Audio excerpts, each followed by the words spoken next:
반갑습니다. 인생교육 조력자 피비런덕입니다. 요즘 많은 분들께서 면접을 준비하실 텐데 면접에서도 과연 두괄식 답변이 중요한 것인가? 라고 질문을 주시는 분들이 많이 계십니다.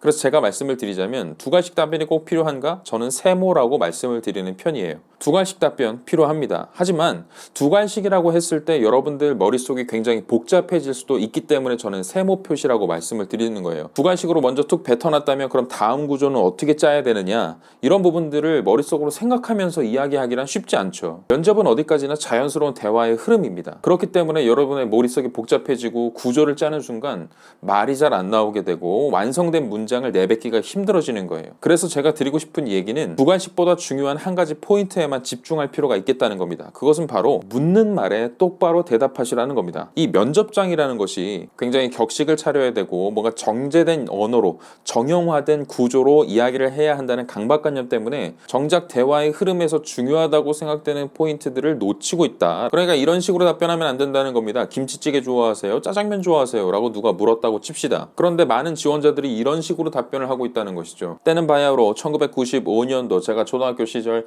운동의 날로 돌아갑니다. 어머니께서는 바쁘셨던 나머지 도시락을 싸주지 못하셨어요. 다들 다른 친구들은 김밥을 먹고 있었거든요. 저는 김밥이 먹고 싶었지만 어머니께서 도시락을 싸오지 않으셨기 때문에 어머니께서는 제 손을 잡고 읍내에 나가서 맛있는 것을 사주겠다고 약속하셨습니다.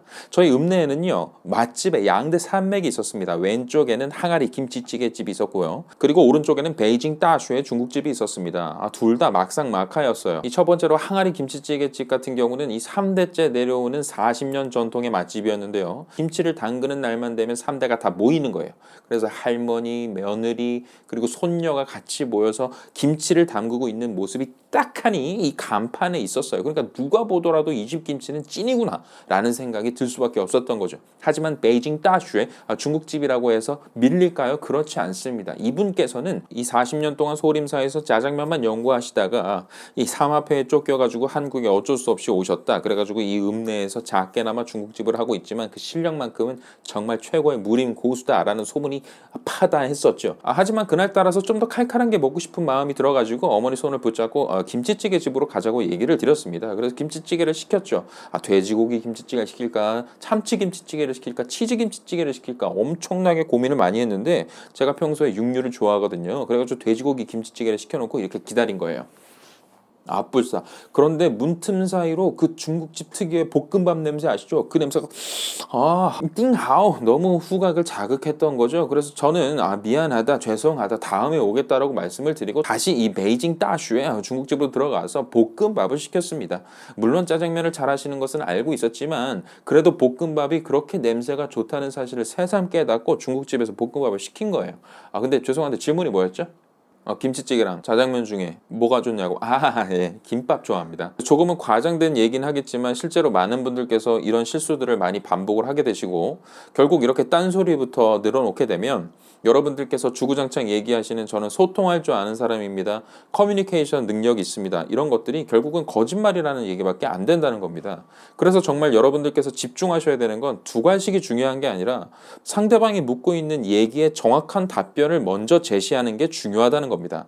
그리고 나서 뒤에 논리 구조를 어떻게 짜야 되는가 질문을 던져줬을 때 그 질문에 대해서 짜장면이 좋아요? 김치찌개가 좋아요? 저는 김치찌개가 좋습니다 라고 하신 다음에 마음속으로 하나만 생각하시면 됩니다. 그냥 물음표 why 김치찌개만 생각하시면 됩니다.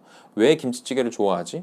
나는 칼칼한 건 즐겨 먹는 사람이기 때문입니다 라고 답변하시면 되는 겁니다. 자, 김치찌개가 좋아요? 짜장면이 좋아요? 저는 김치찌개를 좋아합니다. 평소에 칼칼한 걸 즐겨 먹기 때문입니다. 그리고 나서 사실 묻는 질문에 따라 조금은 바뀔 수도 있겠지만 예를 들면 어떤 것인지 어떻게 했는지 이런 것들을 붙여주시면 되는 거예요. 그래서 예를 들면 김치찌개 좋아해요? 짜장면 좋아해요? 김치찌개 좋아합니다. 칼칼한 걸 즐겨 먹는 편이거든요. 특히나 돼지고기 김치찌개를 좋아합니다. 이렇게 답변을 해 나가시는 게 맞다는 이야기를 드리고 싶은 겁니다. 지금까지 살면서 가장 큰 성과를 달성해 본 경험이 뭡니까? 라는 질문이 나오면 제가 가장 성과를 달성했던 경험은 편의점 아르바이트 때입니다. 그리고 나서 물음표 생각하시면 되죠. 왜? 평균 매출이 반토막으로 줄었던 상황이었는데 제가 디스플레이를 변경해서 3배 이상 가까이 매출을 상승시킨 경험이 있었기 때문입니다. 그리고 나서 예시를 들던지 무엇을 했다고 얘기를 하던지 세부 사항들을 뒤에서 말씀하시면 됩니다.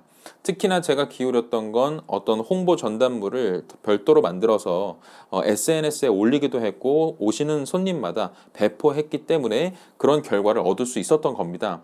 이런 식으로 이야기를 하셔야 사람들이 보통 대화를 하는 대화 방식에 맞는 거고요. 그렇게 말씀하셔야 듣는 사람도 기억에 남는 것이 중요한 것은 일단 편의점의 매출의 성과를 이끌었던 경험이 있다는 것이고 구체적으로 이 사람이 할 줄 아는 것은 SNS 마케팅이구나 라는 점들이 순서대로 논리적으로 납득이 된다는 것이죠. 그리고 여러분들께서 묻는 질문에 답을 안 하고 먼저 다른 배경 설명이나 부연 설명부터, 그러니까 쓸데없는 사족부터 설명을 하시다 보면 정말 방향을 잃고 그 질문 자체가 무엇이었는지 기억이 나지 않을 수도 있는 것이고요. 그리고 제가 더 걱정돼서 말씀을 드리는 건 이렇게 사족을 붙이면서 이야기를 하다 보면 불필요하게 수식어가 따라 붙습니다. 왜냐하면 내가 지금 논리적으로 완벽한지가 걱정이 되기 때문에 또 다른 부연 설명과 또 다른 사족을 계속해서 붙이게 되거든요. 그러니까 전체적인 답변 시간이 늘어날 수밖에 없는 겁니다.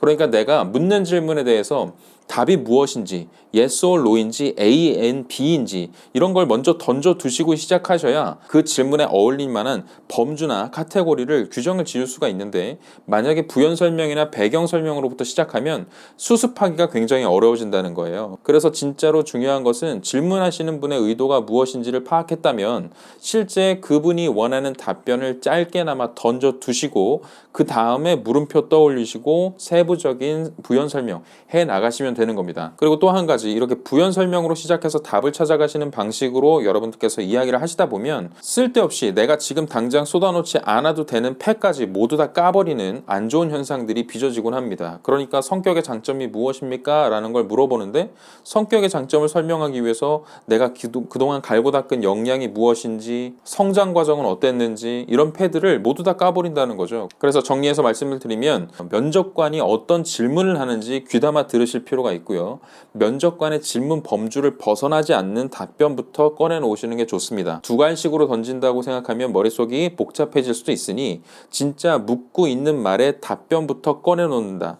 yes or no인지 A and B인지 A or B인지 라는 형태로 묻고 있는 질문에 그대로 답을 먼저 던져두시고 머릿속을 생각하는 겁니다. 물음표를 떠올리시는 거예요. 이거 왜 한 거지? 왜 이런 얘기를 듣게 된 거지? 왜 이런 답변을 생각한 것인지 그것을 생각하신 다음에, 그리고 나서 여러분들의 세부적인 사항들, 예를 들면 어떤 것인지, 구체적으로 발휘해본 경험이 무엇인지, 누구와 함께 했는지, 무엇을 했던 것인지 그런 세부적인 사족을 달기 시작하시면 그래도 방향성에서 벗어나는 경우는 없을 것이다 라는 말씀을 드리고자 하는 것이고요. 이렇게 답변을 하셔야 여러분들이 가지고 있는 여러 가지 패들 중에 그때그때 적재적소에 가감 없이 쓰실 수가 있다. 나의 모든 패를 이 하나의 스토리에 모두 다 쏟아낼 필요는 없다는 겁니다. 그렇게 쏟아내면 더 이상 궁금할 게 없기 때문이죠. 그래서 여러분들께서 면접을 연습하시게 된다 하더라도 기본적으로 이 정도의 틀은 좀 더 유지를 하면서 스스로 체크를 해보시면 어떨까 싶은 마음에 오늘 이 영상을 말씀을 드렸고, 끝나기 전에 구독과 좋아요, 알림 설정 부탁드리며 또 다른 면접 시리즈로 찾아뵙도록 하겠습니다. 여러분, 할 수 있다잉.